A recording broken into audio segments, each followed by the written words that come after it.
All right, well, 4.2 is long gone. Well, not really. It's right there. But I just got tired of having to tune it and drivability problems of trying to convert the 4-liter fuel injection over with the 4.2. When I was slotting that crank positioning sensor, it just made it do all types of funky stuff. And I really needed some more power on the highway. The 4.2 could not tow a trailer up pretty much any hill unless you're going below 40 miles an hour. It just was not fun. I've been driving a 5-speed for the past 6 years as a daily, so I'm getting tired of it. And I don't know if y'all know, the YJ parking brakes are notorious for failing. And this one is pretty much shot. So what I've done, I've got a 2001 5.3 4L60E and 2 NP241C. I have a low car shifter mounted in the factory boot. So I got park, reverse, neutral, drive, 3, 2, 1. All the way back into park. Looks factory. I'll be getting ready to getting an automatic pedal assembly soon. Let's see. So the 5.3 I pulled out of a 2001 Tahoe. It had 200 something thousand miles on it. So I got it bored 20 over, and I put factory cam, factory everything. The only thing that's not from the original motor, other than the heads, block, and crank, is going to be the connecting rods. Pretty much everything else is aftermarket or new. Coils I got off of eBay. That was pretty much the only thing this motor didn't come with. Got it for 500 bucks. The 4L60 has been completely rebuilt. All new billet accumulators. Has a Corvette servo. All the good stuff. Z-Pack clutches. Don't want to have to fiddle with that thing again. And then the NP241C. Done a JB conversions short, super short SYE on it. And I have not gotten a drive shaft yet. About to finish the exhaust. The drive shaft should be here today. I had to get a new speedometer because my factory one was a mechanical, cable driven one. So I got an Autometer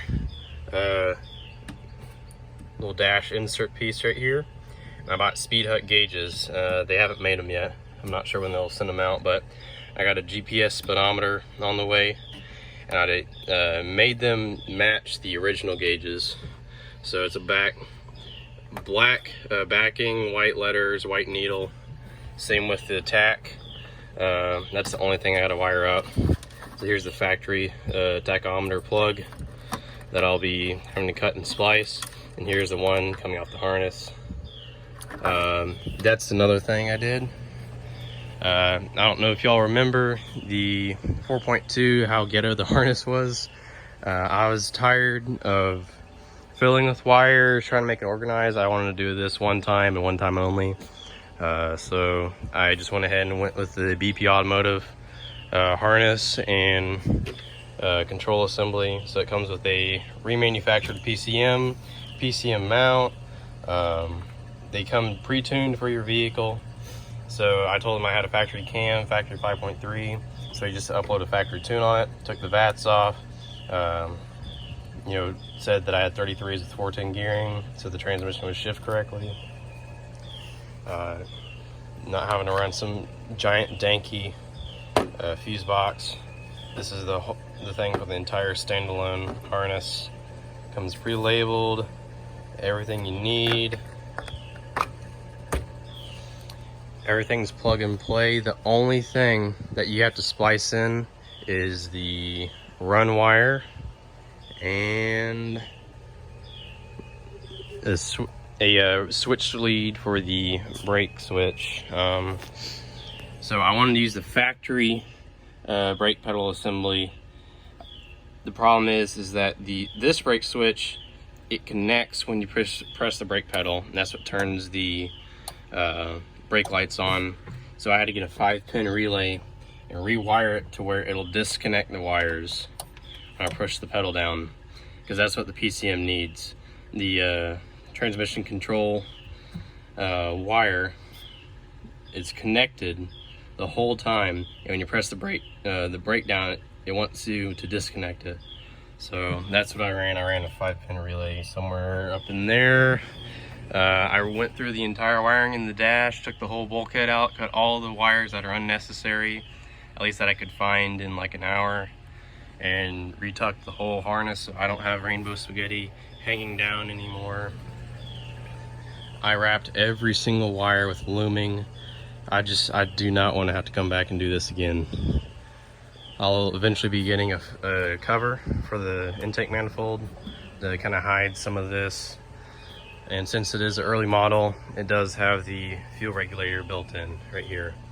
So what I did, I don't know if I need to upgrade the fuel pump yet or not, but I still have the 5/16 factory fuel line, and it used to be ran all the way up to here, and then it would come up because it was a 4.2 liter.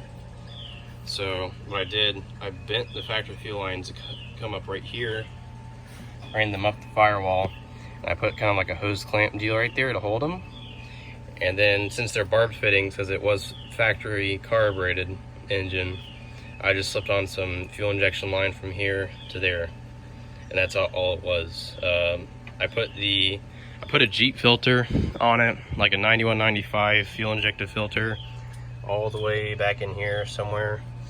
They're only rated for like 35 psi, but it should do for now. Ran the factory truck manifolds, did a bunch of funky pie cuts on here to get it to fit. It only has about 1.5 to 2 inches of lift, so it's going to get pretty close to the drive shaft. But as soon as I lift it, 4 inches or more, it'll be fine. We did kind of hold the drive shaft up there to see if it'll clear, and there's about 1 inch of clearance from here to the drive shaft. And I had somebody jumping up and down on the front fender, and it didn't really get too close to it, so I'm not that worried. Yeah, it was a great move on my part, I think. I rebuilt the whole motor, got the transmission rebuilt by a friend. Transfer case didn't really need to be rebuilt. I just put a slip yoke eliminator kit on it. And the only adapters I have on this entire thing are the motor mounts. I had the whole engine and everything gutted on day 1. I had the motor mounts and the engine in on day 2. Day 3, I routed the exhaust. Day 4, I started routing all the hoses for the radiator, the fuel line, all the brake hoses, everything. I started mocking this up. Routed the factory 4.0 throttle cable, lines right up. It's kind of ghetto at the moment, but it'll work for now. It's not really supposed to do kind of crossover like that, but it works just fine.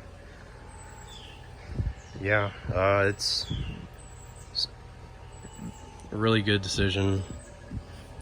It fired right up. I've never done an engine swap or anything like that and not ran into issues.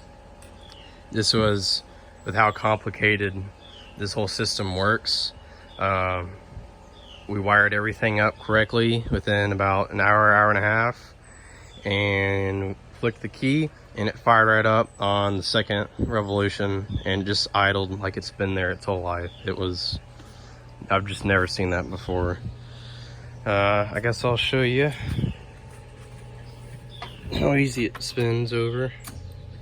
Fuel pump's running. That easy.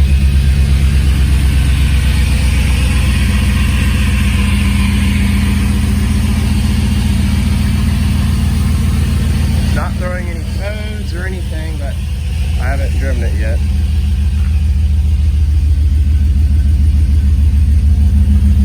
Factory fuel pressure gauge works. Temp gauge does work. It's just, that was a cold start, so it's still warming up. Flowmaster Super 50 muffler on there. Haven't ran it out the back yet, so it is a little bit loud and drones pretty bad.